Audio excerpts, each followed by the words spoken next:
शुभविवाह या मालिकेच्या येणाऱ्या भागामध्ये रागिणी आणि भूमी ह्या दोघीजणी आता आमने सामने येणार आहेत. म्हणजे आत्तापर्यंत रागिणी अडून अडून वाळ करत होती, पण आत्ता भूमीने रागिणीला बरोबर धडा शिकवण्याचं ठरवलेलं आहे आणि घरामधली सगळी सूत्र हातात घेतली आहेत. कारण भूमीला आपली स्वतःची पॉवर समजलेली आहे.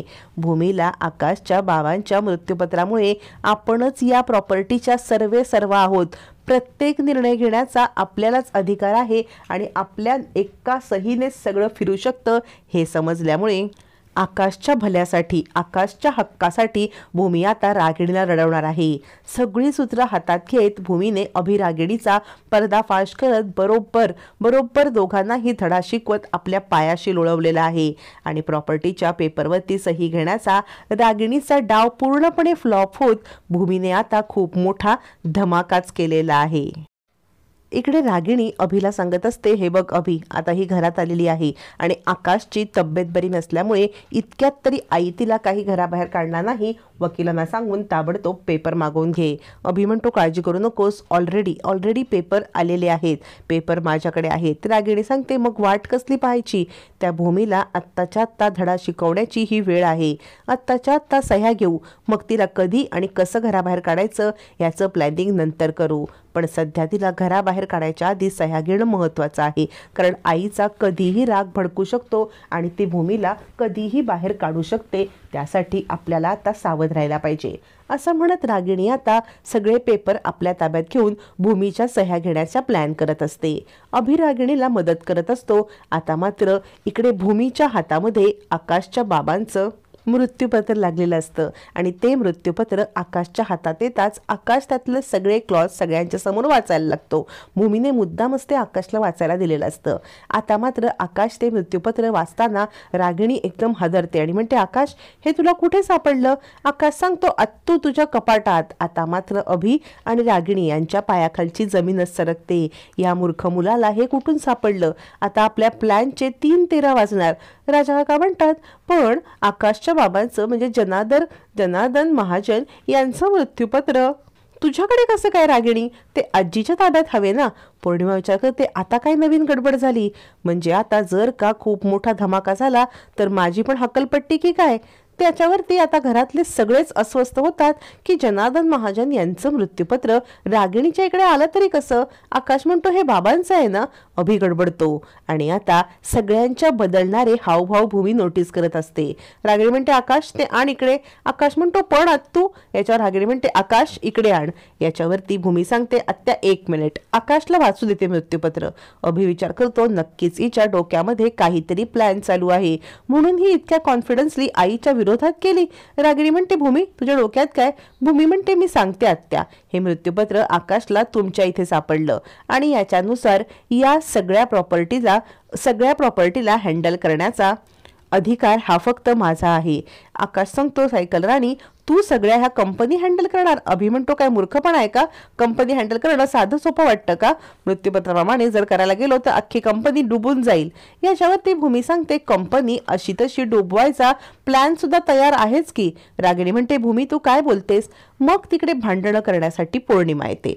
पौर्णिमा म्हणते, भूमिताई, तुला काय म्हणायचंय? आत्तापर्यंत तू सगळ्यांना काही ना काही बोलतेस, पण आज तू आईंच्या इकडे आलीस. तू आईंना आज उलट बोलण्यापर्यंत तुझी मजल गेली, त्यांच्यावरती संशय घेतेस. भूमी सांगते, पौर्णिमा, मी आत्तापर्यंत एक शब्द तरी बोलले का आत्यांच्या विरोधात? तू का कुणाच्या मनामध्ये भरवतेस? याच्यावरती पौर्णिमा म्हणते, अगं, तू कुणाच्या बद्दल बोलत नाहीस, पण तुझ्या बोलण्याचा हावभाव तर तोच दिसतोय ना. तुझ्या बोलण्यातनं हे स्पष्ट दिसतंय की तू न आईंवरती संशय घेतेस. अभि म्हणतो, भूमी, तू आता इतकी मोठी झालीस आईवर संशय घेण्या इतकी? आकाश म्हणतो, पण सायकल राणी, असं काही बोललीच नाहीये. पौर्णिमा म्हणते, मग हे मृत्यूपत्र समोर आणण्याचं कारण काय? याच्यावरती भूमी सांगते, हे बघ पौर्णिमा, मला कुणावरतीही आरोप प्रत्यारोप करायचे नाहीत, पण आज मी सगळ्यांच्या समोर एक सत्य आणू इच्छिते. हे म्हणजे मला सापडलेलं मृत्यूपत्र. या मृत्यूपत्रानुसार या सगळ्या प्रॉपर्टीचा हँडल करण्याचा सह्यांचा अधिकार माझा आहे. मला या अधिकाराचं काहीच पडलं नाहीये. म्हणजे हा अधिकार माझ्याकडे असता काय किंवा नसता काय मला काही फरक पडला नाही, पण नंतर जी मला फाईल सापडली ना त्याच्याने मला मात्र फरक पडत आहे, असं म्हणत आता भूमीने ती फाईल, जी फाईल आता अभिने कोर्टातून वकिलांच्याकडून बनवून आणली असते, प्रॉपर्टीच्या पेपरवरती सह्या घेणाऱ्याची फाईल ही भूमीला सापडलेली असते. आणि इथेच रागिणी आणि अभि, पौर्णिमा सगळ्यांच्या प्लॅनचे 12 वाजलेले असतात. मग आता इकडे रागिणी पाहतच बसते. आजी म्हणते, भूमी काय आहे त्या फाईलमध्ये?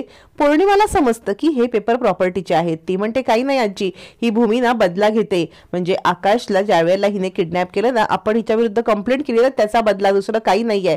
काय ग भूमिता, इथेच करतेस ना? भूमी म्हणते, बदला घ्यायचा असताना तर माझ्याकडे अनेक मार्ग आहेत.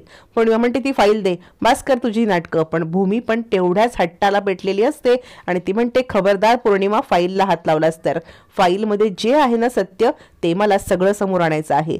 राजा काका म्हणतात, भूमी अगं असं काय आहे त्या फाईलमध्ये? भूमी म्हणते, राजा काका थांबा, मी सगळ्यांना सांगणार आहे की त्या फाईलमध्ये काय आहे ते. आत्या तुम्ही सगळ्यात पहिली ही फाईल वाचा. याच्यामध्ये प्रॉपर्टीचे पेपर आहेत. म्हणजे महाजन इंडस्ट्री ही पटवर्धनांच्या नावावरती करण्याचे पेपर आहेत. हे बोलल्यावरती आजीच्या पायाखालची जमीनच सरकते. रागिणी म्हणते, काय वेड्यासारखं काय बोलतेस तू भूमी? भूमी म्हणते, आत्या मी खरं तेच बोलते. अभि म्हणतो, काही नाही, हिच्या डोकं फिरलंय. याच्यावरती आता भूमी सांगते, ठीक आहे राजा काका, तुम्ही हे पेपर बघा. असं म्हणत आता भूमी राजा काकांना ते पेपर दाखवते. राजा काका पेपर बघतात आणि म्हणतात, हो हे तर खरं आहे की महाजनांची प्रॉपर्टी पटवर्धनांच्या नावावरती करण्याचं कटकारस्थान करण्याची कुणाला गरज पडली आणि का?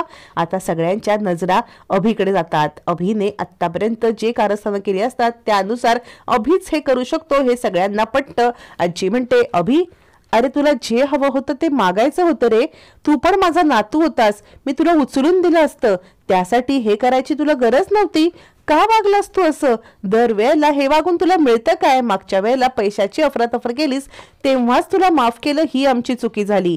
अभि तुझी लायकी नाहीये. असं म्हणत आजीला आता हे सगळं कारस्थान अभिचंच आहे याच्यावरती विश्वास बसतो. पण याचाच फायदा रागिणी घेते. रागिणी सांगते, आज मी हरले आई. आणि रागिणी आपले हात काढून घेते. कारण जर या प्रॉपर्टीच्या पेपरमध्ये रागिणीचा हात आहे हे समोर आलं तर मात्र आपली आत्ताच्या आत्ता इथून हकलपट्टी होईल. फक्त अभिचा हात आहे हे आलं तर निदान आपण तरी ह्या घरात सेफ राहू, मानाने राहू. मग रागिणी म्हणते, आई मला माफ कर, माझे संस्कार चुकले आणि माझे संस्कार चुकले. मी आता इथे थांबू इच्छित नाही. माझ्या मुलाने जे कृत्य केलंय ना, लाज आणले मला, लाज. आजी म्हणते, तुला काय हे वाटावं? भूमी सांगते, आत्या तुम्ही नका स्वतःला त्रास करून घेऊ. ज्याने हे केलंय त्याला शिक्षा मिळायला पाहिजे ना. आपण एकदा माफ केलं, हीच चूक झाली. पौर्णिमा म्हणते, तुला हेच पाहिजे होतं, तुला मला आणि अभिजितला घराबाहेरच काढायचं आहे. झालं समाधान? भूमी म्हणते, अगं काय बोलतेस मूर्ख मुली, ज्या माणसाने चूक केली त्याला जाब विचार, मला कसला म्हणजे चोर सोडून संन्यासाला जाब विचारतेस? पौर्णिमा तू पण याच्यामध्ये सामील आहेस याच्यावरती माझा ठाम विश्वास आहे. असं म्हणत भूमीने आता इकडे रागिणी अभि यांचा प्लॅन उधळून लावत प्रॉपर्टी महाजनांची ही पटवर्धनांच्या नावावरती करण्यापासून रोखलेली असते. आकाशचे अधिकार आकाशच्याच ताब्यात असतात.